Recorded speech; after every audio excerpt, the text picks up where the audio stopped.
Assalamualaikum warahmatullahi wabarakatuh. Perkenalkan, nama saya Una Pamasi dari program studi perbankan syariah dengan nomor NIM 2007025034. Di sini saya ingin menjelaskan tentang analisis kesehatan bank untuk memenuhi mata kuliah analisis keuangan perbankan syariah. Yang pertama yang saya ingin jelaskan yaitu tentang apa itu kesehatan bank, yang dimana kesehatan bank itu memiliki arti dari kemampuan suatu bank dalam melakukan kegiatan operasionalnya dari sisi operasional bank secara normal dan memenuhi semua kewajibannya dengan baik dan sesuai dengan peraturan yang sudah ditetapkan oleh pihak perbankan yang telah berlaku sampai saat ini. Kemudian apa sih itu kesehatan bank itu seperti apa gitu kan. Bank yang dapat menjalankan fungsi-fungsinya dengan baik, maka bank itu akan disebut akan dikatakan sehat dan bisa memenuhi kewajibannya.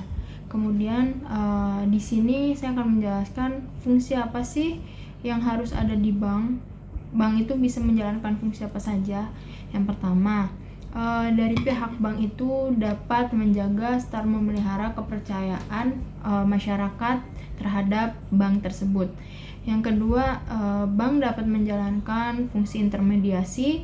Yang ketiga, bank dapat membantu kelancaran terhadap lalu lintas pembayaran karena memang fungsi bank sebagai lembaga keuangan yang menyimpan dan menyalurkan dana dari masyarakat untuk masyarakat. Kemudian bank ini dapat digunakan oleh pemerintah dalam melaksanakan berbagai kebijakan, terutama dalam hal kebijakan moneter. Kemudian selanjutnya penjelasannya, 3 metode dalam menganalisis kesehatan bank. Di antaranya kita bisa menggunakan metode CAMELS dan RGEC. Nah, di sini kita menggunakan metode CAMEL dulu tanpa ada kata S di belakangnya. Yang dimana CAMEL ini terdiri dari kapital, aset, manajemen, ekuitas, dan likuiditas. Dari sini akan saya jelaskan satu persatu dari perkata setiap huruf CAMEL, berarti dari kata C terlebih dahulu, yang dimana ada kapital. Kapital itu dimana mencangkup dari sisi permodalan yang ada pada bank tersebut. Aspek ini dapat menilai permodalan yang dimiliki bank, yang mana didasarkan kepada kewajiban penyediaan modal minimum bank, modal paling rendah di bank. Kemudian yang kedua ada penilaian aset, yang dimana unsur aset quality dapat digunakan untuk menilai dari kondisi aset bank, termasuk dari antisipasi atas risiko gagal bayar, dari pembiayaan atau credit risk yang akan muncul.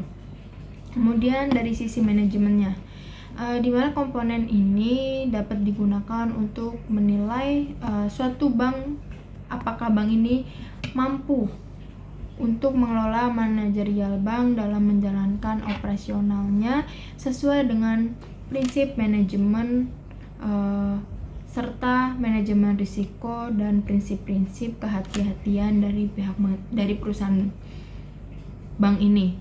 Kemudian ada earning, yang dimana semakin besar laba yang diperoleh akan menunjukkan bahwa kinerja bank akan semakin baik, dan kondisi ini dari pihak bank untuk melakukan keuangannya semakin sehat, yang dimana dalam kondisi keuangannya semakin sehat terdiri dari 3 komponen, 3 rasio, yang dimana ada ROA, ROE, dan BOPO. Dimana ROA ini return on asset, ROE itu return on equity, dan BOPO biaya operasional, pembiayaan operasional. Kemudian ada liquidity, yang dimana aspek terakhir ini berkaitan dengan kemampuan dari bank dalam memenuhi kewajibannya atau yang bisa disebut sebagai LDR. Kemudian selanjutnya di sini kita akan menjelaskan tentang CAMELS yang ada kata S di belakangnya. Untuk analisis ini hanya diperlukan ditambahkan S di belakangnya atau diartikan sebagai sensitivity. Apa sih itu sensitivity kan? Nah, sensitivity of market merupakan bank ini harus bisa menyesuaikan operasionalnya di mana sesuai dengan keadaan pasar keuangan agar usaha yang dijalankan itu sesuai dengan keadaan pasar, karena kita nggak tahu kan keadaan pasar itu bisa naik turun atau seperti apa. Jadi kita harus menyesuaikan dari keadaan pasar tersebut agar kita bisa mendapatkan modal atau mendapatkan pendapatan. Kemudian selanjutnya kita menggunakan metode RGEC. Pada metode RGEC ini hanya berfokus pada dua rasio, yaitu NPL dan LDR, yang dimana NPL ini adalah non performing loan atau loan to deposit ratio. Di dalam NPL ini ada kredit dan ada total kredit. Jadi dari dua komponen ini maka akan dihasilkan NPL. Nah, ketentuan NPL ini jika dari sisi NPL lebih kecil dari 2%, maka dikatakan sangat sehat.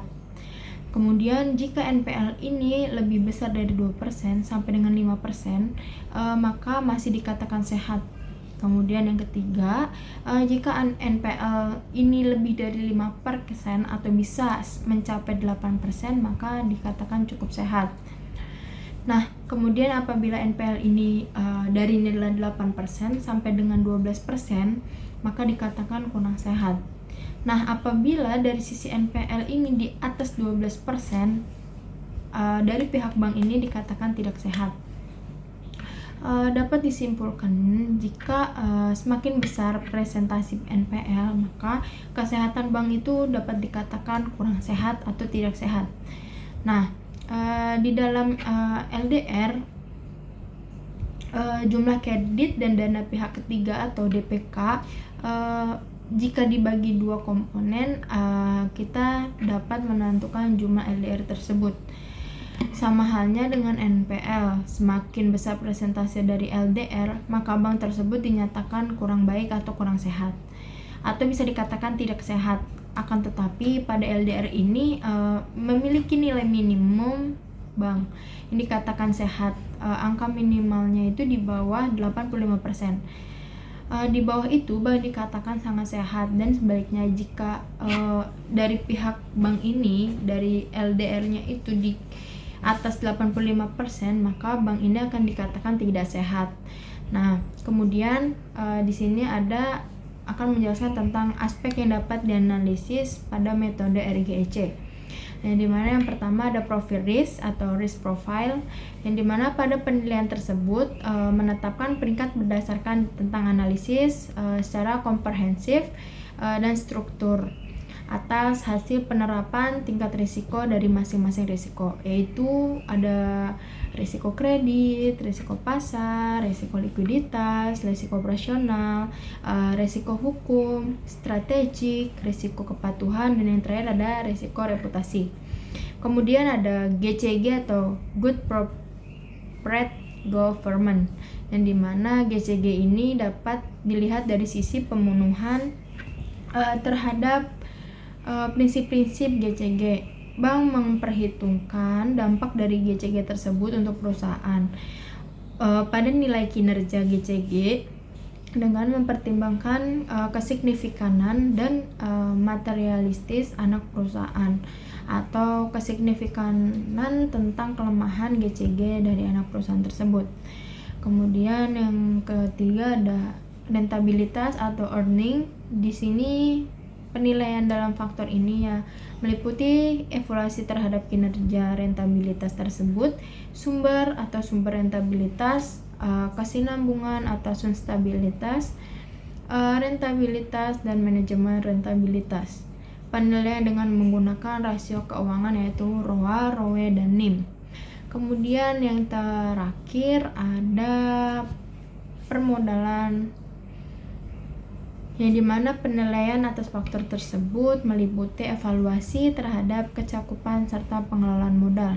Dalam melakukan hal ini, bank wajib mengacu pada ketentuan Bank Indonesia yang mengatur mengenai kewajiban terhadap penyediaan modal minimum atau KPMM bank umum. Sekian penjelasan tentang analisis kesehatan bank, kurang lebihnya mohon maaf. Wassalamualaikum warahmatullahi wabarakatuh.